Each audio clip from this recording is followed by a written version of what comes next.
नमस्कार दोस्तों। तो आज हम बात करेंगे दो क्वालिटी कंपनियों के बारे में जिस पे अभी कोई ध्यान नहीं दे रहा। सब यूट्यूबर आपको वही बता रहे हैं जो कंपनियां अभी अच्छे से ग्रो कर रही हैं, अच्छे से बढ़ रही हैं। तो उन कंपनियों के बारे में बात करने से पहले हम आज सबसे पहले निफ्टी के बारे में थोड़ा पढ़ लेते हैं। तो आप देख पा रहे होंगे कि आज निफ्टी में कुछ ज़्यादा आपको हलचल नहीं दिखी है। निफ्टी अपने ऑल टाइम हाई के अप्रोक्स ये जा रहा है।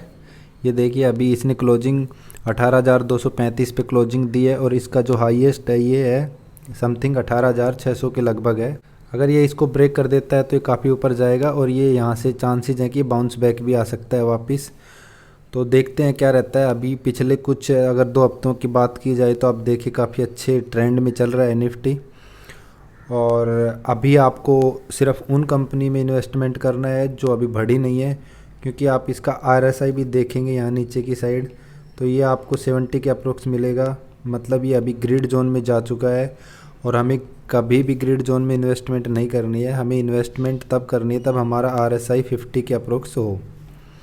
तो इसलिए अगर हमें इस टाइम पे अगर इन्वेस्टमेंट करनी है तो हमें उन कंपनियों में इन्वेस्टमेंट करनी होगी जिन कंपनियों में अभी आपको मूवमेंट देखने को नहीं मिला है और अभी जो मूव कर सकती हैं। इन्फो एज आपने naukri.com के नाम से सुना होगा। ये बहुत सारे सेगमेंट्स में काम करती है, इसकी बहुत सारी वेबसाइट्स हैं और ये स्टार्टअप में भी इन्वेस्टमेंट करती है।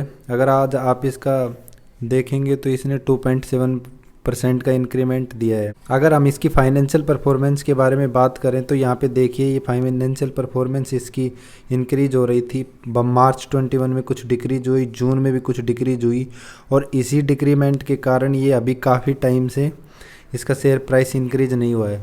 और जो ये आप सबसे लास्ट कैंडल देख रहे हैं इसके नेट इनकम में ये बढ़ोतरी हुई है, ये इसने जोमेटो के कारण हुई है। इसने जोमेटो में अर्ली एज में अपना कुछ इन्वेस्टमेंट किया था और जब जोमेटो का आईपीओ आया था तो इसको डायरेक्टली बहुत ज़्यादा फ़ायदा हुआ था। बट मुझे ऐसा लगता है कि अगर किसी कंपनी को ग्रो करना है तो अगर हमें ये देखना चाहिए कि उसका बिजनेस किस हिसाब से ग्रो कर रहा है। जैसे इसका बिजनेस मेन है कि वेबसाइट से अर्न करता है, स्टार्टअप्स में इन्वेस्टमेंट करता है, तो वो सब चीज़ें हमें देखना चाहिए।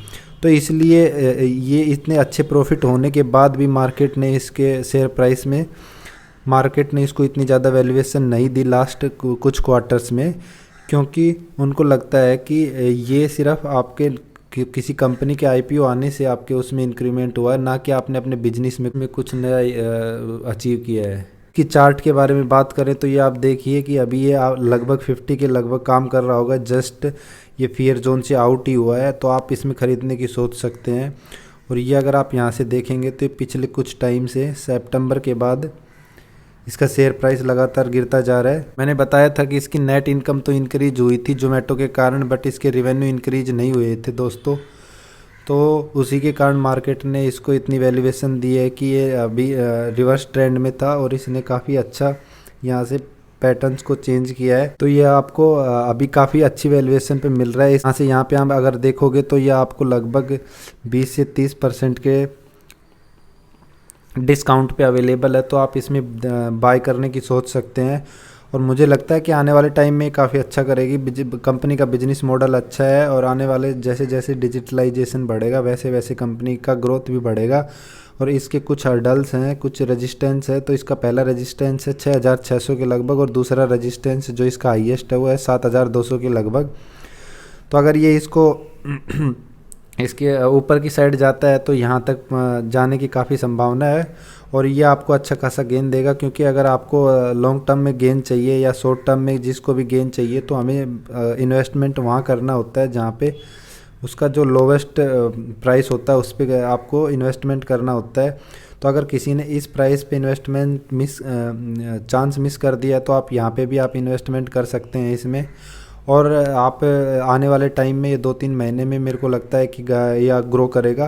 बाकी मार्केट का किसी को पता नहीं होता है कि किस का कब ग्रो करे। मे बी ये 2-3 महीने की बजाय आने वाले 1 महीने में ही ग्रो कर जाए। तो दोस्तों इस सीरीज़ में हमारी अगली कंपनी का नाम है हैप्पीएस्ट माइंड टेक्नोलॉजी। ये एक आईटी कंपनी है और आप देख पा रहे होंगे कि इसने पिछले 6 महीने से आपको नेगेटिव 10% के रिटर्न दिए हैं, जबकि ये इसको ज़्यादा टाइम नहीं हुआ है मार्केट में आए हुए। आई थिंक 1.5 ईयर ही हुए हैं इसको मार्केट में आए हुए और इसने शायद 2 से 3 गुना से भी ज़्यादा अपने शेयर होल्डर्स को इतने रुपए बना के दिया है, बट अभी कुछ टाइम से ये चल नहीं रहा है। तो अभी ये हमारे पास मौका है इस टाइप की कंपनी में इन्वेस्टमेंट करने का, क्योंकि ये बहुत ही अच्छी कंपनी है, इसका मैनेजमेंट बहुत ही अच्छा है और आने वाले टाइम में आईटी का बूम आने वाला है। और जैसे कि आप देख रहे होंगे अभी भी चल रहा है, और मुझे लगता है कि आने वाले टाइम में आईटी सेक्टर काफ़ी अच्छा ग्रो करेगा।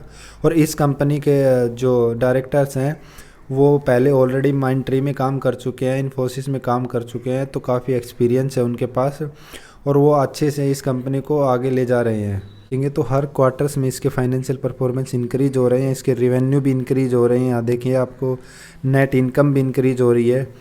तो यहाँ से भी हमें कॉन्फिडेंस आता है कि हमें इस टाइप की कंपनी में इन्वेस्टमेंट करना चाहिए, क्योंकि कंपनी के फंडामेंटल बहुत ही स्ट्रॉन्ग है। इसको लेके मैं पर्सनली बहुत ही पॉजिटिव हूँ। देखिए अगर हम इसकी शेयर प्राइस चार्ट के बारे में बात करेंगे तो इसने लास्ट जुलाई से अभी तक इसने ये सिर्फ टाइम करेक्शन और प्राइस करेक्शन दे रहा है, और ये आप देख पाएंगे कि ये सिर्फ इसी बॉक्स में, ये आपको इसी बॉक्स में कंसोलिडेट होता हुआ दिखेगा।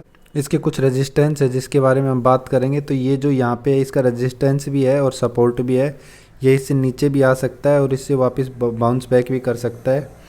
और उसके बाद अगर ये उस हर्डल को पार कर जाता है तो उसके बाद इसका दूसरा लेवल है जो कि 15,125 के लगभग इसका दूसरा रेजिस्टेंस है, भी पार कर जाता है तो ये आपको अच्छा खासा ब्रेकआउट देगा। और ये जितना, क्योंकि कंपनियों में होता क्या है, जितना टाइम से वो कंसोलिडेट कर रही होती हैं और वो कभी ब्रेकआउट देती हैं तो उनका ब्रेकआउट भी उतना ही ज़्यादा एक्सप्लोसिव होता है, मीन्स वो काफ़ी अच्छे से भागती हैं।